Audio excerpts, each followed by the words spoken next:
Good morning and welcome back to my channel Sunaina Dogra. Today we are going to do the topic of architecture in class 7 chapter 6 administrative system and architecture during medieval period. In the last parts we have learnt about the panchayat, we have learnt about how a king was selected, and we have learnt about the different poets and authors and their work. Now in this topic we are going to cover the architecture of India. You see, India is a country of so many cultures and diversities. There have been different rulers who have ruled on our country, and every dynasty or every king had his own way of constructing so many buildings and heritage places. Today the old temples and the monuments that we have around us, they are all the architecture of the medieval and the ancient times. So coming back to the topic, let's just have a look on the pictures on your textbook, that is the Thanjavur temple and the Khajuraho temple. You can see the beauty of how well the construction has been done.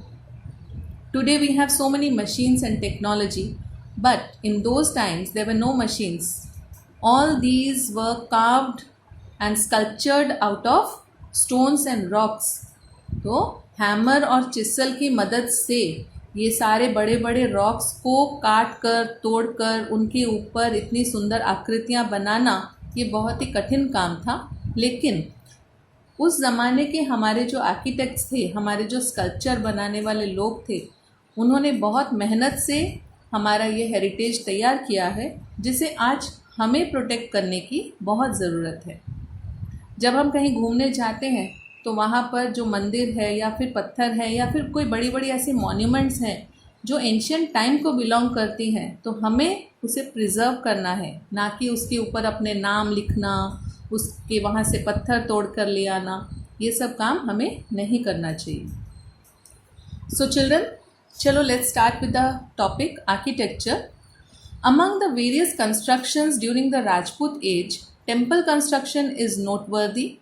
The Rajput kings were fond of constructing grand and artistic buildings. The architecture and sculpture of that time is evident from the temple, forts, palaces, lakes, etc.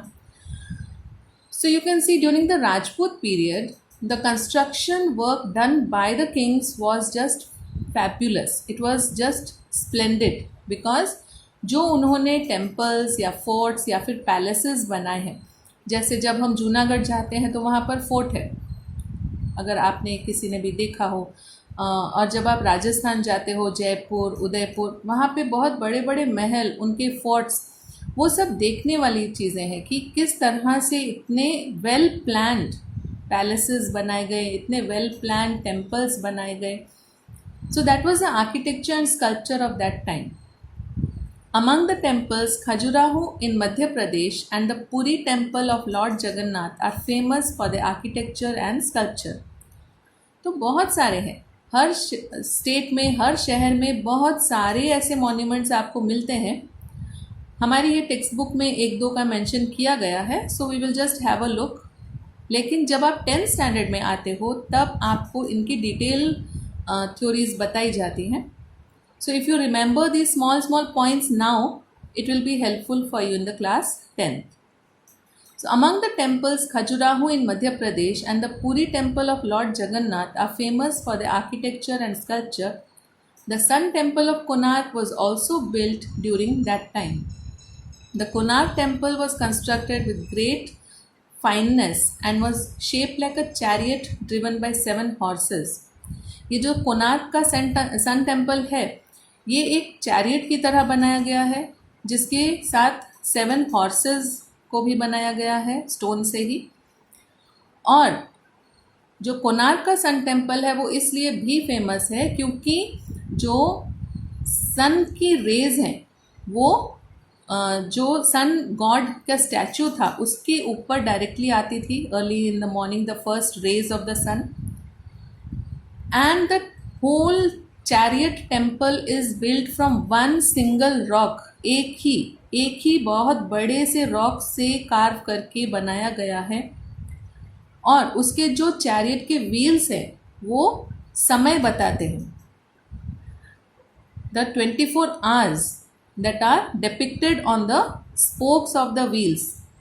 तो ये बहुत ही एक सुंदर कला है जो कोणार्क के sun temple में पाई जाती है. Among the other sun temples of India, the Martand temple of Kashmir and the Modhera sun temple of Gujarat are also famous.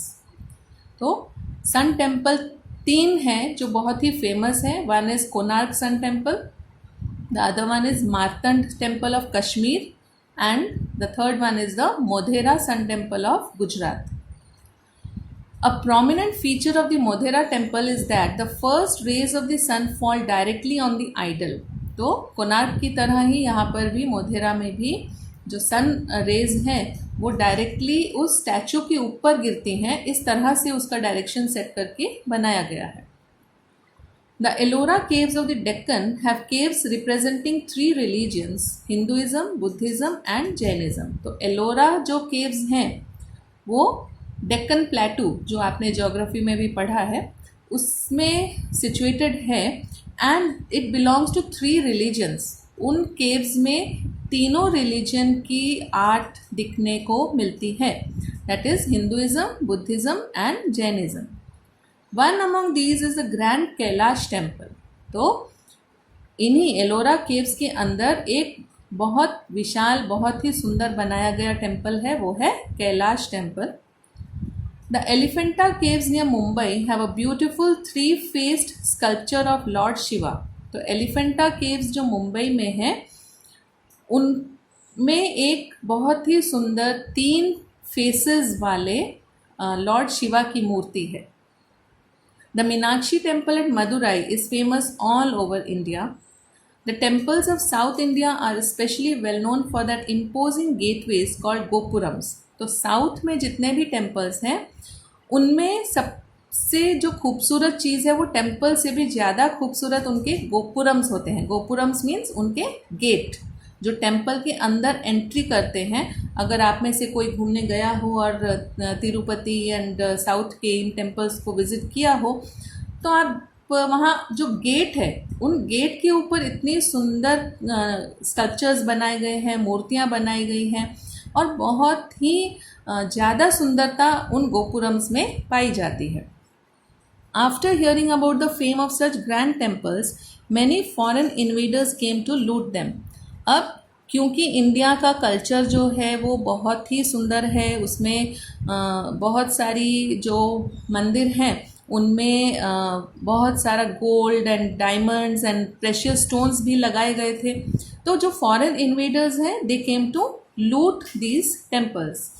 The magnificent Somnath temple of Gujarat was attacked many times. तो इसी तरह से जो Somnath temple है गुजरात में उसे भी बहुत बार लूटा गया. क्यों? क्योंकि उसमें बहुत सारा गोल्ड एंड प्रेशियस स्टोन्स लगे थे जिसको लूटने के लिए 17 टाइम्स सोमनाथ टेम्पल के ऊपर अटैक किया गया और उसे लूटने की कोशिश की गई. और अब जो आप सोमनाथ टेम्पल देखते हो वो सरदार पटेल की वजह से निर्माण हुआ है और वो नया टेम्पल उन्हीं की मेहनत और उन्हीं की लगन की वजह से बनाया गया है. So children, this is our duty to respect and protect our heritage. क्योंकि ये जो चीज़ें हैं ये दोबारा नहीं बन सकती. ये जो मंदिर हैं, पैलेसेस हैं, फोर्ट्स हैं, इनको हम जब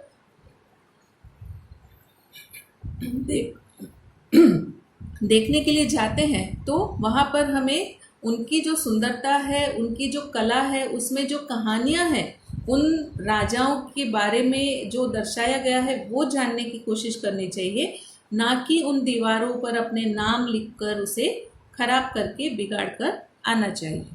so friends, this is about the architecture of India. It is given in a very short note over here, but when you go to your higher classes in 10th especially, you are going to get a vast description of all these things. So thank you for listening. Please do like and comment.